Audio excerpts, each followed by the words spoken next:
Still on the search of that one true love?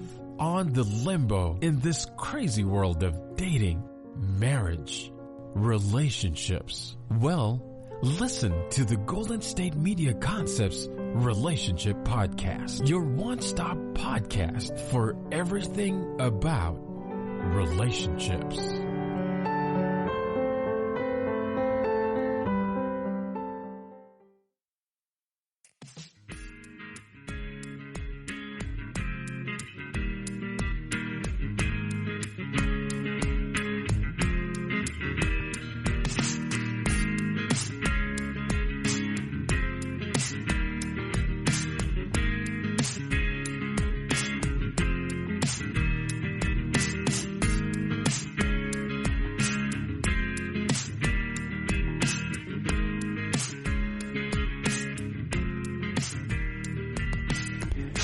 Hello and welcome to Golden State Media Concepts Relationships Podcast. I'm your host, John Johnson. I'm going to talk about loneliness for a bit. And I want you to think about this. What is loneliness to you? How do you define it? Is it a psychological kind of thing? Are you in your head about it? Is there this emptiness in the pit of your stomach that you have this connection between your physical and your emotional? Is it sort of an academic thing? Meaning you haven't done something in a while with someone else. And I'm talking about being connected to other people when I talk about the loneliness thing. And why that affects you and how it affects you and what people do when they are feeling lonely. I think what we have happen in so many cases is it starts the phase of people being disconnected and they don't even recognize it at first. One of the things that I have observed in people who have a sense of loneliness is they've begun by doing things that are important to them and they become very singly focused, as we all have the occasion to do.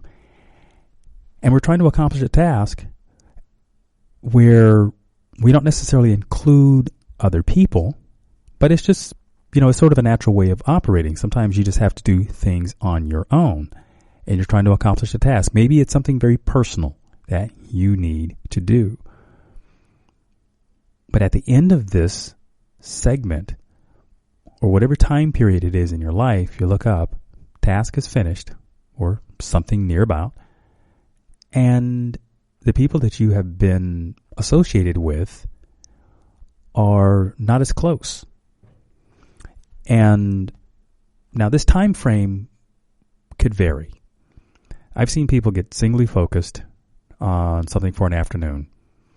And so what's the upset there? Probably not so big. But take an example of something that happens that spans years. Maybe you are pursuing a degree in education and it requires hours and hours and hours of dedication to the purpose.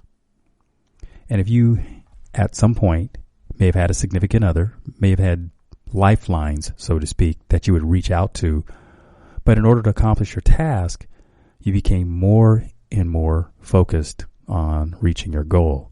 Honorable by every stretch of the imagination. But at some point in time, you reach a roadblock or something comes up, you look up, and you feel alone. Maybe isolated is a way of describing it. But you don't have the connections that you've had in the past. You may have been doing the work of accomplishing your goal and feel a little let down. You're not as enthusiastic. You run into a problem. You can't seem to solve it. So you're feeling a bit depressed. And at some point in the past, you may have reached out to one of your lifelines for advice, for connection, for something. And just by virtue of how things have transpired, these lifelines are no longer there. Maybe even things that used to make you happy. It could have been a TV show. It could have been a favorite ice cream. It could have been a drive that you used to take. But some of these things reveal the fact that you may even be disconnected from yourself. Now, isn't that an interesting thought? Here you have something that you were focused on, which should give you satisfaction. But there are many parts of you that have now become so disconnected, it takes quite a bit of work to pull all of this back together. Now, this can be a daunting task if you've never faced the prospect of dealing with loneliness.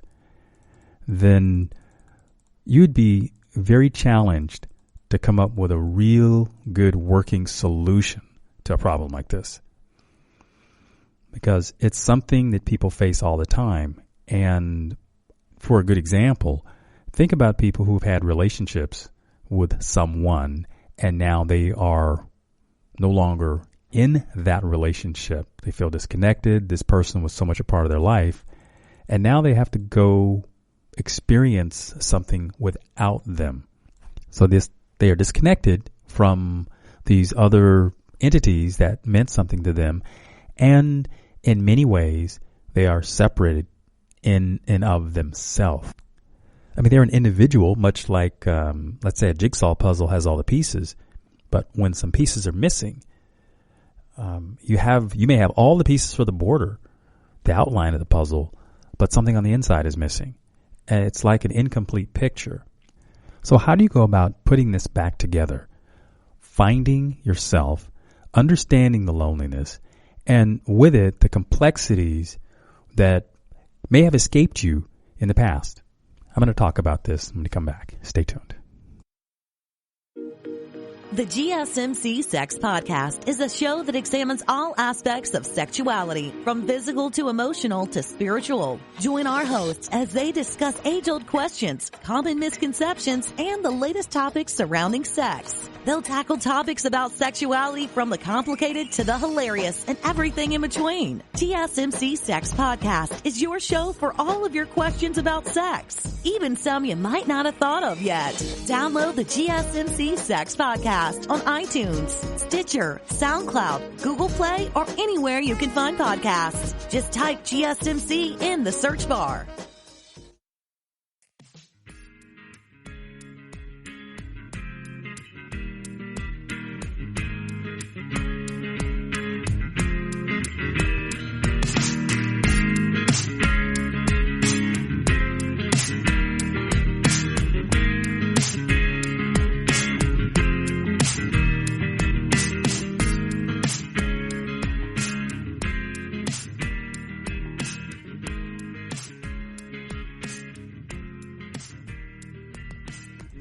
Hello and welcome back to Golden State Media Concepts Relationships Podcast. I'm going to talk about loneliness.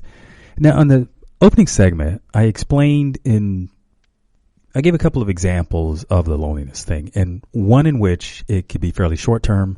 You reconnect with your partner, but then in the other example, I explained how something could manifest itself over a long period of time. It's how it can happen, and you not even notice it in the very beginning, but it's when you've reached your goal, you look up and wow, you're by yourself. Yeah, you've accomplished something, and there's a sense of satisfaction with that, but it's being disconnected with so many things that at one time may have been very important to you. And it's not even necessarily that your values have changed is why you're disconnected. It's just that you've been focused on something. But let me add another illustration. And this is something that people who are in relationships experience all the time. And yes, you can be lonely in a relationship. You can have somebody in your life that you coexist with. And by coexist, you still exchange pleasantries, there's niceness, you're civil, and you're in the same house, maybe even in the same bedroom together. But the connection is missing. And you experience loneliness in your heart, that pit of your stomach feeling that even brings on the sadness. I mean, there's a physical manifestation and even a sense of depression and sadness just starts to surround you. And you're wondering, what is happening to me? What do I need to do to get out of this hurtful place? One of the easy things to do is start blaming people for the circumstances. You may have an interaction with someone that just may spark a response in you that could be close to anger. Let's say there has been an annoyance that has existed, and now you have picked this moment to comment on it.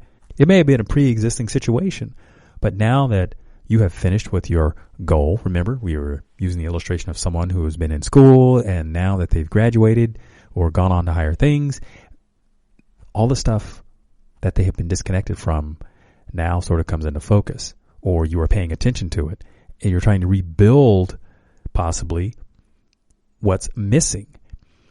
And out of the sadness, out of the depression, you start picking apart what you think are elements of this circumstance.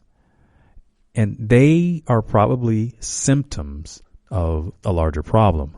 But generally, when we start to pick at a circumstance like that, say maybe blame our partner for what's going on or what's wrong, or blame them for neglecting us or not knowing what our needs are or what my needs are when we've been in relationship for so long. But remember, we have been unplugged from that situation that nurtured that connection for a great deal of time. Again, relationships experience this. And I can tell you a number of times that I've had discussions with people who have that loneliness thing happen, but they wonder how it crept in. And relationships could have had quite a lengthy time together. You know, people with relationships 10, 12, 15, 20 years, and then something shows up. I mean, here's a classic example of something that, sort of shows up. It's that empty nest syndrome. When the purpose of the relationship was to, say, raise the kids. And once the kids have left, the parents, the mom and the dad, have not really nurtured a connection between the two of them. And that emptiness, that loneliness that they feel as individuals, then is something that they have to deal with.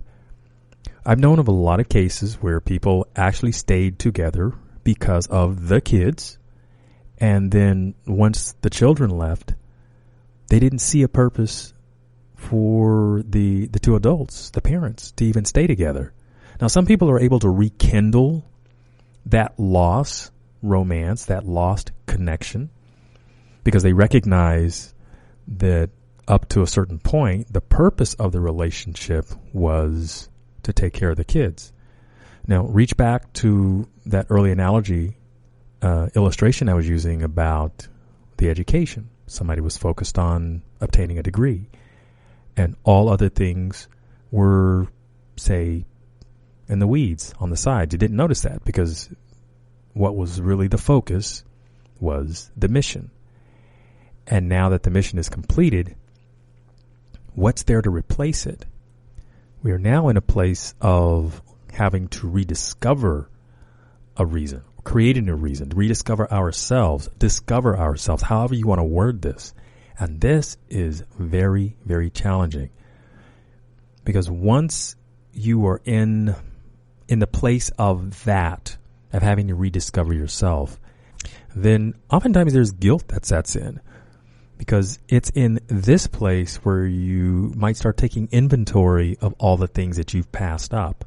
And there might even be a place in your psyche where you were feeling angry because you had the mission, you were focused on that, and you start taking inventory, like I said, of all the things that you have missed out on, you have passed up. And it could even be in the conversation that you may have with the significant other. If that happens to be the case, you had somebody in your life and they start talking about their feelings. About, well, you were always preoccupied. You weren't around. You weren't available. See, it's a whole conversation that comes up around this, and understanding the loneliness and coming to grips with what we now have at this point. It takes, I believe, a lot of discussion, because you have to unpack a few things, as we say, and lay them out. Be open to hearing what's there between you and the partner. I certainly believe in having referees in situations like this. Referees being counselors, pastors, somebody who's coached at being able to let both parties be heard by each other so that the healing can begin. Because this is a process. And I want to emphasize that when you go through these kinds of things, there's a process. There's the unpacking of things. There's the emotions surrounding this whole thing. And when you begin this journey, you don't necessarily know where it's going to end up. Many people in these kinds of situations, and I'm going to keep using the model of the couple. When they begin this journey, now some people are very committed to the relationship. You understand relationships, there's three entities. There's you, there's the other person, that's significant other, and then there's the relationship. Many people are very committed to the relationship, so they will stick out the process. Other people not so. And they may feel that their investment has been spent and they want to leave the relationship, and this may be their moment, their day of reckoning, when they call in the chips and say, I'm done. And the experience of loneliness doesn't appear that there's enough time, or there's really a feeling that the payback or the redemption is not there for this relationship. And that can certainly shake you when, let's say, maybe you were the one who was focused on accomplishing the mission. You may have felt that, well, I'm doing this for us, my significant other who now no longer wants to be there. A lot of thorny issues. Look, I'm looking at the time. I need to take a break, and I will come back and talk about this some more. Stay tuned. Tired of searching the vast jungle of podcasts? Now listen close and hear this out. There's a podcast network that covers just about everything that you've been searching. Hey! The Golden State Media Concepts Podcast Network is here. Nothing less than a podcast bliss with endless hours of podcast coverage. From news, sports, music, fashion, cooking, entertainment, fantasy, football, and so much more. So stop lurking around and go straight out to the Golden State Media Concepts Podcast Network. Guaranteed to fill that podcast itch. Whatever it may be. Visit us at www.gsmcpodcast.com. Follow us on Facebook and Twitter, and download us on iTunes, SoundCloud, and Google Play.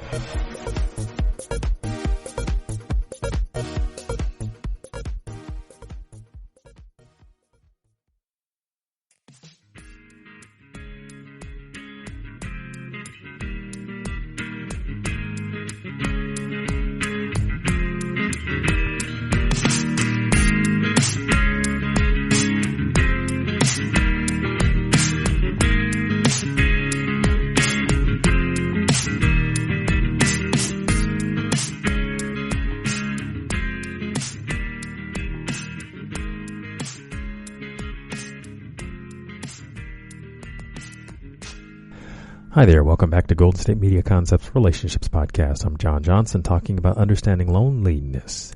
Now, at the end of the last segment, I was sort of wrapping up an illustration of how one can be part of a couple, and that relationship travels through time and space, and at that point where you now become solo. Your significant other has decided to not want to be a part of this connection anymore, and you are on your own. Now, I've left out, say, if you were a single person, someone who hasn't necessarily been in a relationship, but you've been focused on a mission, and as you've accomplished whatever it is you had set out to do, you then wake up, you take inventory, and find out that you are feeling lonely. That is, being disconnected. You don't necessarily have a lot of friends, and now maybe you have lots of acquaintances, but there's still that disconnectedness. This is the thing that I'm describing most when I'm talking about loneliness, that pit in the stomach where there doesn't seem to be a cure for it. It's not about eating food. It is really about that social interaction that makes you feel special, that makes you feel significant. Now, for some people, that's a challenge. If you're introverted, or if you're the introverted type, then reaching out to people is not necessarily an easy thing to do just on the face of it. Now, if you have something that you're connected to, like you're working on a project, it might provide a vehicle for which you can connect with people. But beyond that, if you haven't developed the personality or the confidence, or maybe have the skills in your toolbox to reach out to strangers, to develop new relationships, or reconnect with people that you've, say, already know, this becomes gut-wrenching. And many people have anxiety around this. And it helps explain why some people are so afraid of being alone. Because when this segment of your life happens, they don't have any solutions for it. Because they're so used to being in motion or in action about something. So how do we transition this? One, I think you have to recognize that it is a difficult place for you to be. It's not necessarily unfamiliar, but it is definitely a place that you don't want to stay very long, because being lonely is a very scary place. Why? Because you are disconnected from things that you have been familiar with. And for some of you, it may be very correct to say, you know what, all of my ideas have been bad ones, and I don't want to draw on those old bad habits that would have me repeat mistakes that I've made in the past. So how do you start fresh? I think it's key to be able to define what loneliness is for you. Just as if you were to put your hand on a stove and know what hot is, there's a physical feeling to that. What cold is, there's a physical feeling to that. Being able to define how it physically feels to be lonely. You see, so many times when it's something such as this, we read words in a book and hope we have an interpretation of whatever those words mean. Many people can interpret those words any way they want to, but we all have our own internal feeling of what that is like. And when you can connect with what that is, you can remember what that feels like. Now you know what you are working on. That is so key. Many things in terms of our understanding weave in and out, and it's like trying to dial it in as to what is it? What is it that I'm working on? Well, when you know what that gut feeling of loneliness is, then you can say, this is what I'm working on. This is what I'm working on changing. And as you feel the physical manifestation of what loneliness is, and then you can work on it. And I invite you to try various things. You can start by getting quiet and getting centered and start thinking about the things that bring you lots of joy. Think about what brings you peace and happiness. What makes you feel loved. Think about reaching out to someone. And it's been my experience that when you are being authentic, when you are expressing love, then it returns to you in a way that's magnified. Loneliness is a vehicle with which helps you understand yourself. It helps you to see that we can learn to be centered because we want to solve the loneliness and fill it with something positive. And this is an example, this is an opportunity to do that in a very fulfilling way. Now, you've already taken inventory of the void that you have to fill. And refilling that is going to take some time. But most often, when we can learn to reconnect with ourselves on matters as important as this, then we don't feel so cut off, in the sense that we discover that there is a way forward through all of this. That may be confusing, and at times it's going to be overwhelming, because with this void, it seems to run as far as the mind will let it travel. But we know that we're safe. We are simply reconnecting with ourselves. trying to understand who we are, and we can reinvent ourselves in moments like this to be more fulfilling of our soul going forward. Loneliness is like a warehouse that's been swept clean, and now we can decide what we want to put in the building, what we want to put in our mind, how we want to conduct ourselves, who we want to be in communication and connection with, and for whatever purpose that we've reinvented ourselves, we can now make that our new objective. One thing loneliness will do is it will give you a sense of your mortality. It will let you experience your imperfections as you are. And I want to remind you of something, that you are perfectly imperfect. We are all individuals who are learning and trying to be better than we were before. That's a part of who we are. And it is not something that happens overnight. Recognize that you are in a place of growth. And that's what's going to help fill the void. This is your future we're talking about. So it's really worthwhile to take the time and to take inventory of what's happened, what you're feeling, and what we're going to accomplish as we move forward through this phase and on into the next. Again, this is personal growth time, and I encourage you to keep a logbook, journal, chronicle your experience as you move through it. And I can imagine that it's going to be very revealing as you write down your feelings moment by moment when you feel the inspiration to do that. I'm John Johnson, and I'm talking about loneliness. This is the Golden State Media Concepts Relationships Podcast. Thank you for listening. You've been listening to the Golden State Media Concepts Relationship Podcast, part of the Golden State Media Concepts Podcast Network. You can find this show and others like it at www.gsmcpodcast.com. Download our podcast on iTunes, Stitcher, SoundCloud, and Google Play. Just type in GSMC to find all the shows from the Golden State Media Concepts Podcast Network, from movies to music, from sports to entertainment, and even weird news. You can also follow us on Twitter and on Facebook. Thank you, and we hope you have enjoyed today's program.